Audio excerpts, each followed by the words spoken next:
So here in Colorado, we got hit with a big old snowstorm. And Jesse and I, rather than risk the roads, we decided we'll do a little Zoom meeting, record it. And originally we'd planned to do a Q&A. One of our newer members in the Homebrew Club had coincidentally asked me a bunch of questions. And we said, you know what, we've been talking about doing a BrewFather and BeerSmith episode on just how we enter recipes. And here we are. Yeah. So, yeah, and I think we're going to focus, like we're just talking, we're going to focus on, like you said, scaling recipes, because there's so much on both of those applications. And we're not going to worry about Brewer's Friend because that's a whole other ball of wax. But I think BrewFather and BeerSmith are probably the two most popular. Yeah, I would agree with you. So I know myself, I thought it'd be good to cover just how I basically enter in a recipe for my system. Okay. So let me go ahead and share my BeerSmith. Well, first off, let me share this. Okay, so here we have the wonderful MoreBeer website. And the reason I went here is because I learned something interesting. I knew this about Northern Brewer, but I didn't know it about MoreBeer. Is if you go to their recipe kits, in this case, clone kits, because I want to brew a Fat Tire Clone. They have a clone recipe of Plump Wheel Amber Ale, right? And by the way, MoreBeer is in fact a not a sponsor, but we're an affiliate. So if you click a link in the notes, I think we get a little cut, but it doesn't cost you anymore. But that being said, in the recipe down here, if you scroll down, they have the recipe sheet. So we're just going to open that up. And they have basically what you would need to make it with LME or all grain. They have the hops and everything. Up here, they have the yeast they suggest. And it's basically the whole recipe. So you don't even have to buy the kit if you didn't want to. You can just download this sheet and you can make the beer. So let me switch over. Okay. So here's how I get started. So that recipe there, we're going to call it Fat Tire Clone 1. And I'm just going to add the fermentable. So this is BeerSmith, of course. So BeerSmith has multiple tabs for the different sections of the brewing process. Over here, we've got fermentables. So I'm going to add, it calls for 2-row. I'm going to add 6 pounds of 2-row. I didn't actually have to close it, but I always do that anyway. So we're going to do Munich malt. And Jesse, you can feel free to chime in anytime you want here. I will. Go Munich 20-0. I think that's a good choice. Yes. Yeah, I've been leaning towards Wireman, but if they don't have what I'm looking for, I do Bryce, whatever. So well, they got Munich 1 and Munich 2 from Wireman. Mm-hmm. Both of them are a lot lighter than this Bryce. Yeah. We'll see what the color looks like. So this button here is the one I always forget about. It's add fermentable without closing. So I added that. And then it also calls for 1 pound of Crystal 75.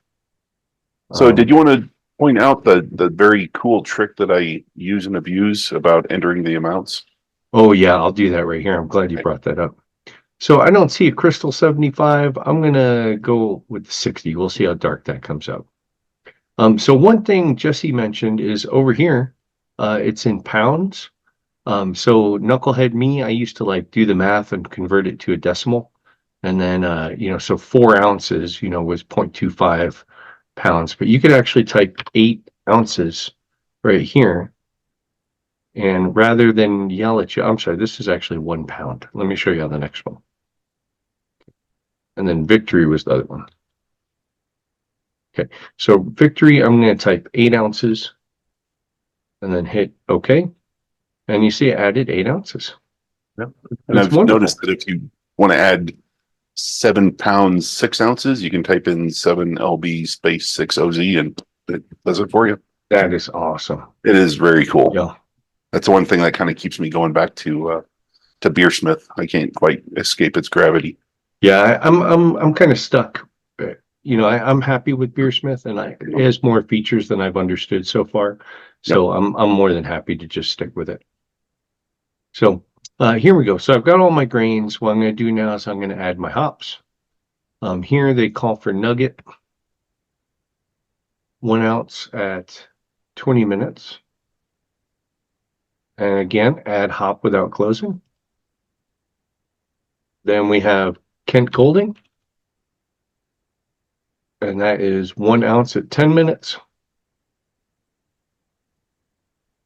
And then Willamette, which I always say Williamette. It's Willamette. Oh, Willamette. Yes. I heard someone say that, and I was like, what are they talking about? What is that hop? Boom. So the recipe I was looking at, it didn't actually give any measurements for the hops alpha acid content. So I'm going to use the overall IBU to be my guide here. So let's add a yeast. So this recipe calls for American ale, which is why you use 1056 or WLP 001.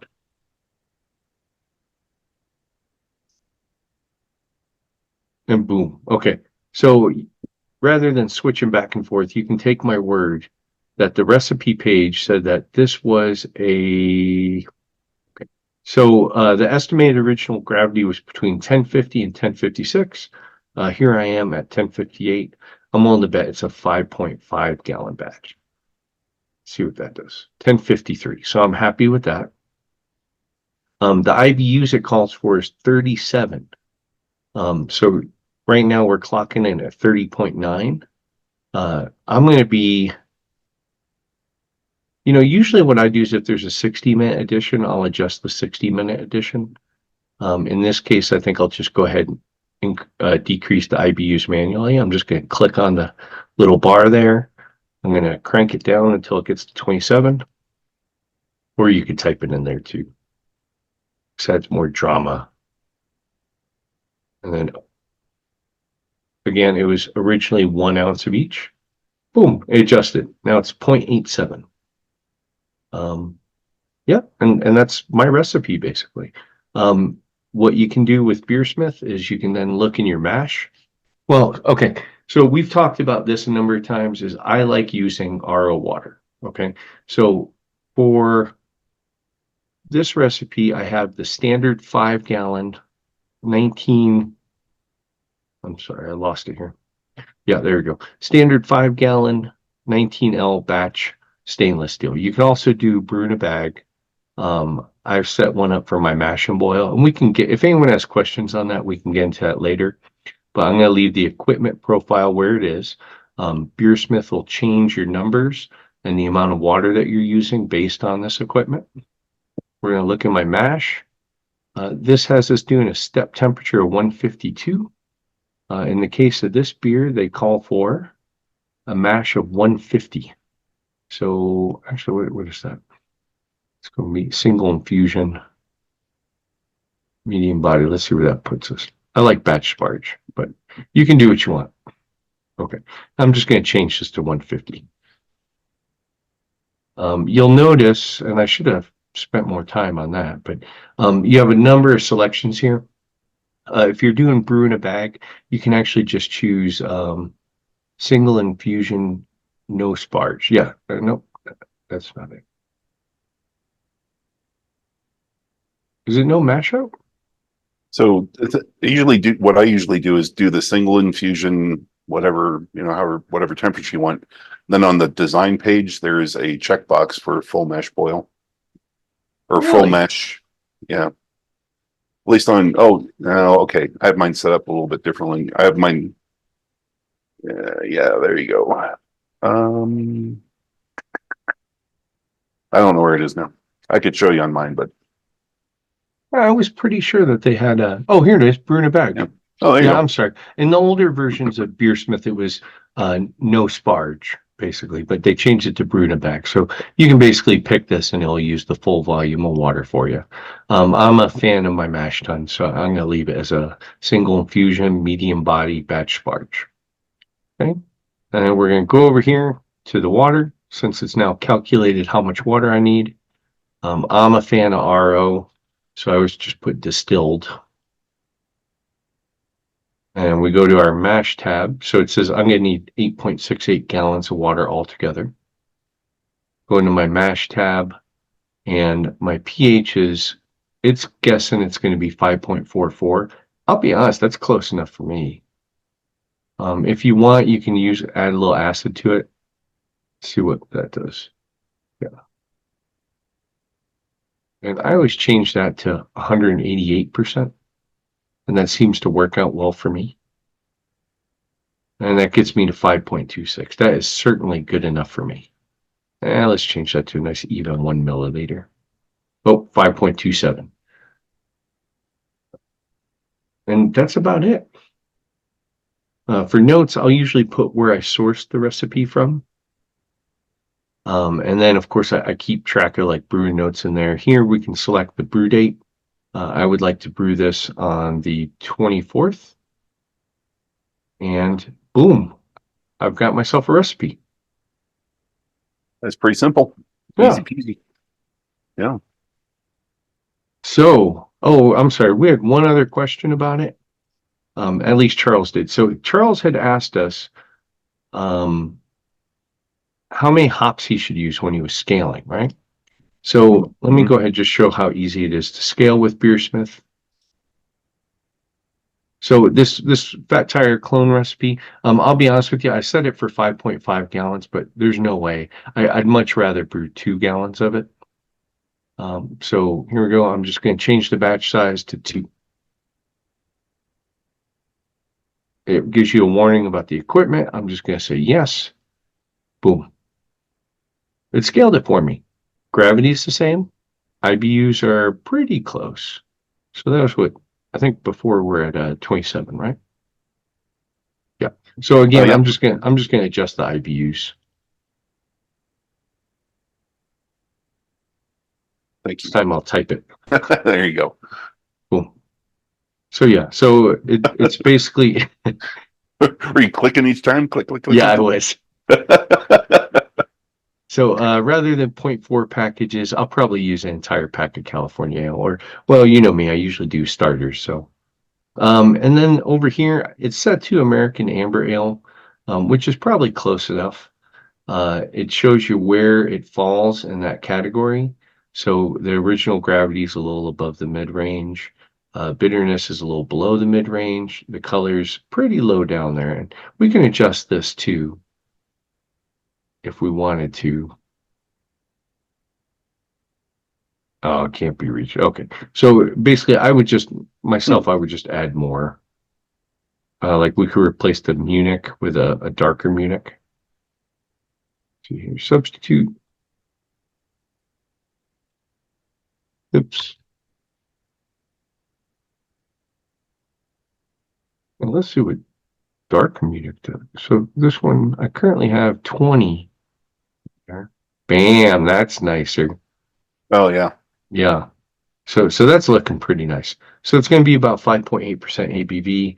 It gives you the estimated final gravity and pre-boil gravity. And over here in session, there is more things than you could ever want to log.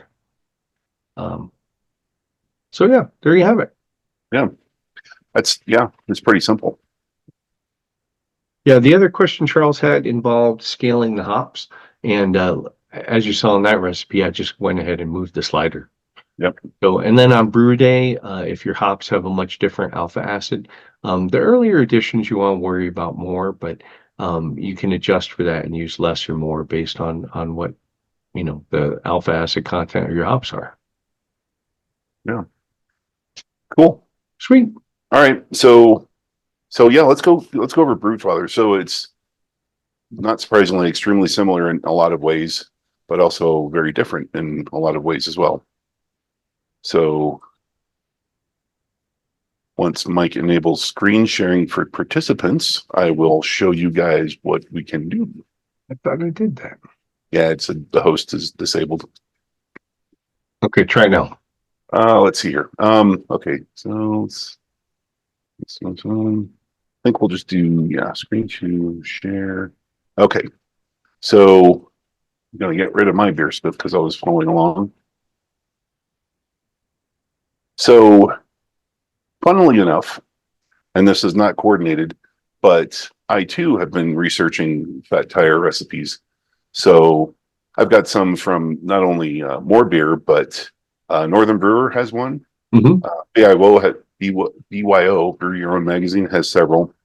And then, of course, Homebrew Talk, the recipe threads are always stellar for recipes. Yeah, Synergy has a couple as well. Oh, I'm sure. I'm Yeah. sure. Yeah. So, and once I got to, how many is that? 5, I kind of realized that they were all really kind of the same. So I was like, okay, I'll just roll with what I got, and I'll probably get pretty close. Yep. So, all right. So, but to mimic what you did, I'll go ahead and just create a new recipe. It's as quick as BeerSmith. So let's see. Let's move just 2 ugly mugs out of the way. All right. So yeah, you click on it's a little plus sign. It's a new recipe. New recipe, Fat Tire Clone, right? Author type. So here you can choose if it's all grain, partial mash extract, all grain. I already have my equipment set up. I'm going to do boil in the bag, brew in the bag. I don't know why I keep saying that, but brew in the bag. If I wanted to switch my equipment, I just click these little arrows here, and I could do batch sparge. I have 1 gallon, 2 gallons set up, and maybe some other time we can go through setting up an equipment profile. But just assume I have everything more or less right. You'll notice that I have a 4.5 gallon batch, but we'll talk about that here in a minute. So I'll stick with a brew in a bag. This will actually give you the opportunity to make modifications for this one recipe if I wanted to. So as Mike discovered, it was a 5.5 gallon batch. So I'll increase that by 1 gallon, since I normally do 4.5 gallon into the fermenter batches, since I typically do kegs. You can also change your boil off, so on and so forth. One thing I've noticed that's really important is the brew house efficiency, because depending on where you get the recipe, they may be using their profile or their equipment might be more or less efficient than yours. So yeah, and that's a great point. I'm glad you mentioned that, because I totally skipped right over that. Yeah, no, but 75 is usually, because there have been times where I've been pulling out my proverbial hair because I'm like, why are my numbers so different? And then I noticed that their efficiency was like 60. I'm like, holy crap, you need to work on that. So, okay, and altitude adjustment. So you got to go through here and do all this. So, all right, that's all good. So, you can set the boil time here, blah, blah, blah. All right, so fermentals, very similar. So we'll do 2 row. And let's see here. Yeah, we'll stick with the Breeze. How do you pronounce this? Breeze or Bryce? Breeze? Yeah, that's how I always say it. Okay. I'm probably wrong though. I switch back and forth. So, and you'll notice here that I have, if I update my inventory, it'll tell me how much of each ingredient I have as well, which is kind of cool. Oh, nice. And okay. BeerSmith also has an inventory. I've never used it though, so they do. All right. So, whoops, that's not what I wanted to do. All right. Oh, one other thing I wanted to point out is that if you try to do this configuration, because you're seeing the recipe and BrewFather at the same time, if you try to do this with BeerSmith, it does not like to be minimized like that. You have to like scroll all around, and it's very confusing. Whereas BrewFather just like, yeah, okay, it just scales it down, which I really appreciate. So, like, you mean if you're resizing the window? Right. Yeah. So if I'm transferring a recipe from BeerSmith to BrewFather, vice versa, if I try to set them up in this configuration, it's just inconvenient. Yeah. All right. So we're doing 6 pounds of 2 row, and much like that button that you were pressing. Here's add to recipe without closing. And do you also forget to hit that the first time every time? Yes. Yep. I sure do. And then let's see, we're going to do Munich. Let's do that one. About 4 pounds. Yep. There.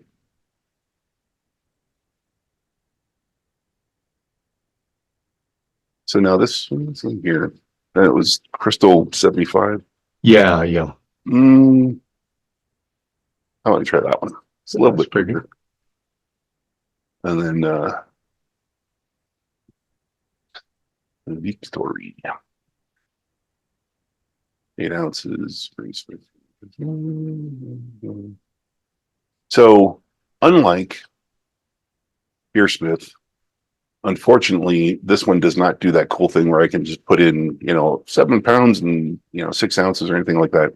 Not that I would have to do that with this recipe. And I could put 0.5 pounds here, or I can just do 8 ounces. So, but since I don't have to type in this, 6 pounds, 4 ounces, I just put 6 pounds, 4 ounces here, obviously. Yeah, that makes sense. But so something else with the BeerSmith, I failed to mention is that when you're doing inputting that stuff, not only does it accept pounds and ounces, but you can put grams, kilograms, whatever. I tried that in mine, even though mine's set up for imperial units. I put in 6 kilograms and it converted it for me. There you go. It was pretty sweet. Okay, so those are all my grains. Wow. And yeah, you see them right here. They're all down here. The hops, same thing for the hops. We'll do a nugget. You know what? It doesn't matter. So 2 ounces, 20. It's actually 1 ounce. Oh, sorry. Thank you. 1 ounce.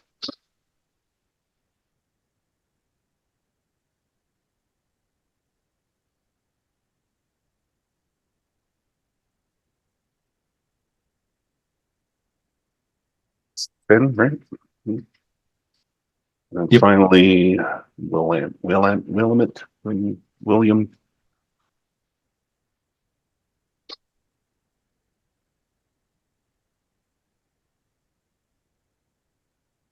Okay. And so, I forgot to mention too, since you did American Amber, we'll just go ahead and do that.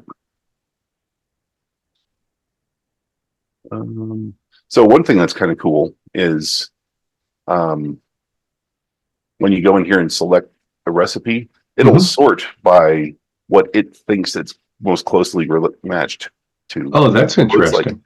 So it's like, that's a 68% match to a historical beer. I don't know which one, but the autumn seasonal, so on and so forth. So that's kind of cool. Let's see here. Oh, there it is. It doesn't think it's all related to American Amber. Okay, so yeah, my numbers are way different than yours. Yeah, what's interesting is I think before you chose the style, your OG was at like 1020 or 1020 something. Interesting. Okay. Well, let's see here. You can clear that. That was 1070. Oh, okay. You know what? I'm sorry. I'm looking at the far left. I didn't realize that the line was the indicator. That was silly. Oh, I understand what you're saying. Yep. Yeah. So these lines here is what he's referring to. That's where I'm at. So 35 SRM. My final gravity is 1029. Oh, I haven't put the yeast yet. So I got you. So the bar is the range for that style. Yes, that's correct. Yeah, gotcha.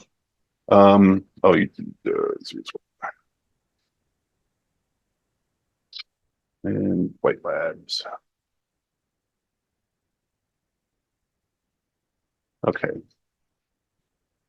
All right, so let's figure this out here. So mash efficiency 75. I don't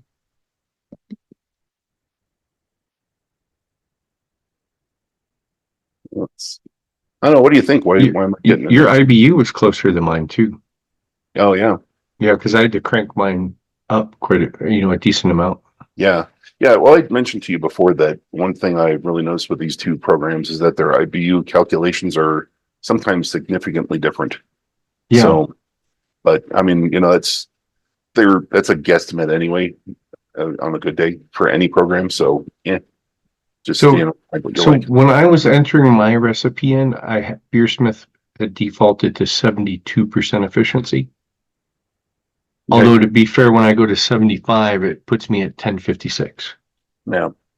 So Okay. I'm not sure why the original gravity's off. One other note is that I noticed when you selected the victory malt, there are three of them, and two were biscuit, one was not biscuit. And I didn't select a biscuit one. I just select straight victory. Whether there's a difference, I don't know. Um, well, they all have the same DP. Yeah. Although the last victory malt's much lighter.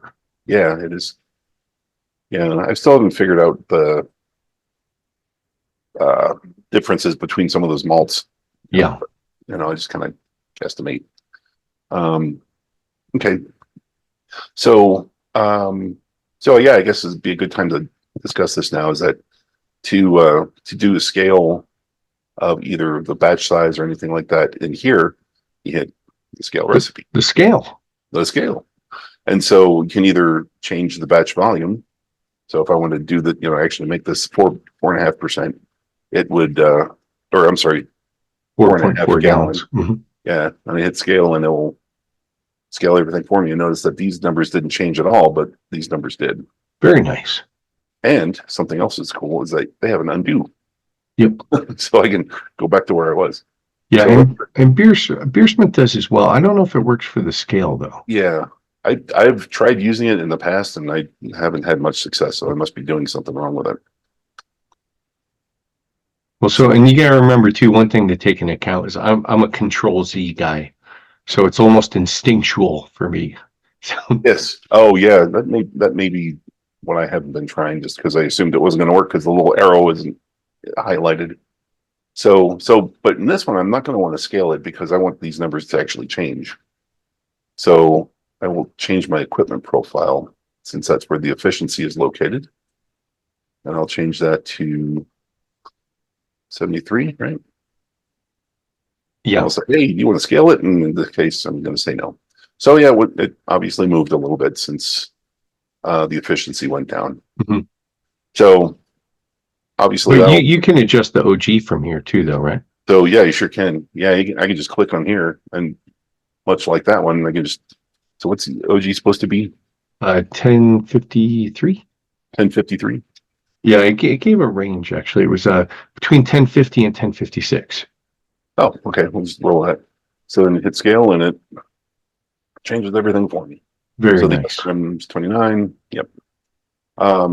So you were talking about the hops. One thing I did want to point out that's I really think is kind of cool. So not only can I just manually set the IBU like you did, but if I have this recipe, I go to the homebrew store and the nugget that I find is 12%, let's say. And I'm like, oh crap, now, I got to actually obviously add a little bit more nugget to compensate. I just go up here and hit the scale alpha acid and hit scale, and it changes the amount for me to Very compensate. nice. Yeah, that's very cool. um, so yeah, so there's the fermentables, the hops, the yeast. They have a yeast calculator in here if you want to do the starter. Mhm. You can do all that and it'll calculate all that in there. I won't go through that right now. It's the fermentation profile, like you talked about. Um, obviously, And I just kind of glazed over that, but yeah. BeerSmith does have that as well, as well as what was the last thing you were talking about? Was it the mash? Oh no, the yeast starter. Yeah, the yeast Oh, the yeast starter. starter. So Yeah, yeah, it does that as well. they sure do. Sure Yeah. do. And then the mash profile, very similar, high fermentability, whatever, blah blah blah. So one thing I think is kind of very interesting here is that let's say right now it's high fermentability, it's mashing at 149. Say I want to do, if I'm doing a stout, I want to change it to more dextrinous. Nice. save, but then it actually changes the final gravity for me Mm-hmm. based on the, I've noticed, I don't think BeerSmith does that. It kind of just does, but these guys, man, you can really dial it in. And, if you select the, one mashing at 158, the final gravity will shoot up. And, depending on the yeast, if it's at 80%, it, goes down. If it's 70%, it goes up. It's kind of neat to watch the numbers, little sliders going back and forth. Let me take a peek. So I'm looking at my recipe and it's 1054. And I'm going to change the mash to 160 degrees. And no, 1054. Yeah, it didn't change the gravity. No. Oh, I'm sorry. Final gravity is what I was supposed to be looking Yeah. at. Final's 1017. Okay. And originally it was 1010. So yeah, it adjusted that as well. Did it? Okay, good. Yeah. Yeah. So yeah, and so here's the high fermentability, and then 149, 158. You can see the Nice. changing. So, but yeah, and like it, and we already talked about the scaling. So this is it's pretty simple, and you can put in the notes. Same thing. I do the same thing as you. So in this case, I would take the URL that I found this PDF and I'd pop it over there just so I could reference it. Or if it's in like Homebrew Talk, I'll just copy the whole recipe and put it in here, so I don't have to browse around too much. Nice. The one thing I like BeerSmith more than BrewFather for is that these guys do the tag thing, and I never really got into tags. Mm-hmm. So all the recipes are all glommed into one place, so it's taken some getting used to, but I've come up with a system for the tags that I'm kind of happy with. So, but so when you view it, it's grouped by tag. yeah. So Okay. So you could do like a brew log, to brew, whatever you want. Kind of mimic a folder structure like I did. Yeah. So I've mine all wanted. sorted. So you can do sort by first tag or last tag or newest or oldest or something like that. So the first tag, I put the style number, so 7B or 13B or something like that. Mm-hmm. And then I sort by that, so they're all categorized by style type. Yeah, that's cool. Yeah. Yeah, and then if whatever I'm brewing next, I put an exclamation point as the first tag. Then it shows up at the top of the sort. Yep. Yeah, that's right. So yeah, it's pretty simple. And then when you want to brew, you just click on brew and you tell it when you're going to do it, and it's like does everything for you. So yeah, very nice. I don't know. Yeah, so scaling is super easy regardless of any. Oh yeah, my Kolsch is almost done. So that's very nice. That's kind of handy. Yeah. So does it show you when a beer step is overdue, or is that from your temperature probe? Yeah, so it's so this is from the tilt. It'll do the ice spindle as well. But I had the tilt in the blonde ale that's been done for a while, and it tells you what day it's on. So when it started fermenting. So so it just tells you. And then once I'm done fermenting, once I keg it, or not keg it because it's already in a keg, but once I put it into the keezer, I can just put completed or change status to conditioning, probably more technically. And then once I'm happy with that, then I change completed, and then I can archive it. Very nice. Yeah, and I think that's one place that BeerSmith is a little lacking is you have to import, at least from the ice spindle, you have to import a CSV file of all the gravity readings or something. Yeah, and it's the same way with the tilt. It makes it a little bit easier with the tilt because there's like one button. Yeah, it asks you for the link, but it's still, you have to do it manually, and it's a little clunky. Mm-hmm. So so yeah. Anyway, that's not all of BeerSmith, or excuse me, BrewFather, but kind of compare and contrast for the folks. Yeah, absolutely. And as I said, to be fair, I haven't probably uncovered more than 10% of BeerSmith's capabilities. I probably the biggest thing I like is just having all the tools at my fingertips. And if you get your equipment profile, and I'm sure it's the same way for BrewFather, if you get your equipment profile dialed in, and I kind of keep adjusting as you go, then your recipes are dead on every time. Yeah. Yeah. And that's, um, yeah, I'm still getting there with this one, but I actually think I have this one dialed in a little bit more than BeerSmith, because if I try to use BeerSmith, I get um weird results sometimes. Yeah. So, but yeah, it's I guess the big point is, if you're going to use a brewing software, whether it's this BeerSmith, Brewer's Friend, or just something you download off the internet, it's probably the best bet just to go with that, learn it, get it dialed in, and just roll with that. Yeah, exactly. And I think they're all subscription models now. I think BeerSmith still has a PC only version that gives you like 5 recipe storage on their cloud. Because BeerSmith is the software, it runs on the cloud. It can also run on your PC, and there's a folder that you can copy to, and it'll sync back and forth. Which I like because I'm more comfortable on the PC. I can type up the recipe, and then while I'm brewing, I just use my phone to refer to it. Yeah. Yeah. Yeah. And it's yeah, there was something I was going to say. Oh, so I was surprised to learn that they've actually ported BeerSmith through to Linux. So if you use Ubuntu, you can just download that and run it as well. Doesn't have to be, but yeah, I that's one thing I disliked about BeerSmith was the whole cloud thing, because you can only update the recipe in one place.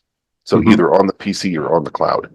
And I was always getting them out of sync, and I was getting confused. Whereas with like BrewFather, everything's on the cloud. It doesn't matter. So whenever I update it on here, or update it on my phone, or if I, wherever, it's all the same recipe. So I like that. Yeah, because I regularly update the cloud folder in BeerSmith and have it synced to the online page. Yeah. And if you're good about doing that, then that works great. But I know I'm not. I never have been. So yeah. The one thing that annoys me is BeerSmith, when I move a recipe to the cloud, it always creates a duplicate. yes. Yeah, I don't understand why, and they both work. And don't delete one of them, because it'll delete them both. Well, if you close BeerSmith and go back in, then the duplicate. Then it's fine. Yeah. So yeah, I noticed that too. I was like, well, which one do I update? Because then that just plays my OCD. I'm like, well, which one should I use? So yeah. But I don't know. But yeah, we have a lot more. We could probably do, talk about these a lot more. Oh, so, I'm sure. Yeah. And to be fair, BeerSmith has a ton of tutorial videos. Are there? I assume there's videos out there for BrewFather, right? There are. Yeah. I mean, well, just from people's chuckleheads like us, Okay, gotcha. But I don't know if the actual BrewFather people or person actually do it or not. So yeah, I'm not sure. I think BrewFather was partially developed by someone from Homebrew Talk. That's Brewer's Friend. Oh, Brewer's Friend. They're affiliated. Okay. Yeah. I always mix them all up. Yeah, you're right. Yeah. I'm always like, that GrainFather thing, right? It's like, no, that's equipment. Yeah, they have their own too. I think GrainFather has their own application too. Yeah. But yeah, and you can't even like abbreviate them. I can't do BS and BF. I'm like, okay, what BF is it? Brewer's Friend or oh my God. So I just recently saw somebody I think it was on Homebrew Talk, that made actually a really good point, is that Brad Smith, the developer, the head honcho of BeerSmith, he's a homebrewer. He talks to people in the homebrew industry all the time, and that's his jam. Whereas this poster's criticism of Brewer's Friend was that this is just some guy. He doesn't brew himself. He just is developing this thing, which I find kind of odd. I don't know if I necessarily believe that, because this is pretty. You'd have to have a lot of consultation with brewers to get this level of detail. Yeah, I would assume so. That'd be like, hey, I'm a software developer. Let's write a program. How about quilting? Quilt planner, or cross stitch planning. Yeah, exactly. Yeah, you're going to understand something you don't do, and do all the work to figure it out, and then write software for it. I just took a college class where it's like, all right, develop a program. I'm like, oh, okay. It was like, everyone does the car dealership. I'm going to do a brewing program. Oh, no. Actually, I think there's a homebrewing simulator out there. Yeah. Yeah, yeah, you can get it on Steam, I think. Yep. Yeah. I just, yeah. Alex, my son, had mentioned it to me, and I'm good with the real thing. Yeah, yeah. Yeah. It's a better payoff. Yeah. Usually. Well, yeah, I mean, I wouldn't want to do all the work and then you don't have no beer to drink. Yeah. It's like, well, especially if you have to wait, let's get it all set up. I'm like, okay, I'll come back in 2 weeks and see how it's doing. So it's like a one of those little pet things that they used to have. Yeah, yeah. We had to feed it all the time. Yeah. Yeah.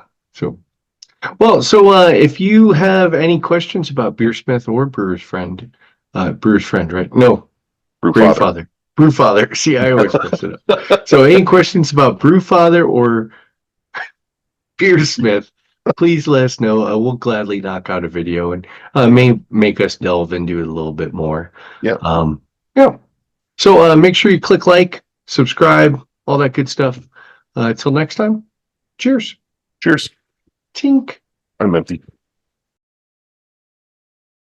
Thanks for watching our video. Check out our website at coloradobrewtalk.com for more great content. While you're there, be sure to leave us a comment or drop us a line with your thoughts. You can also find us on Facebook and Twitter at CO Brew Talk, or follow the links below. Make sure to like this video and subscribe to our channel so you don't miss any future content. Or episodes, as the case may be.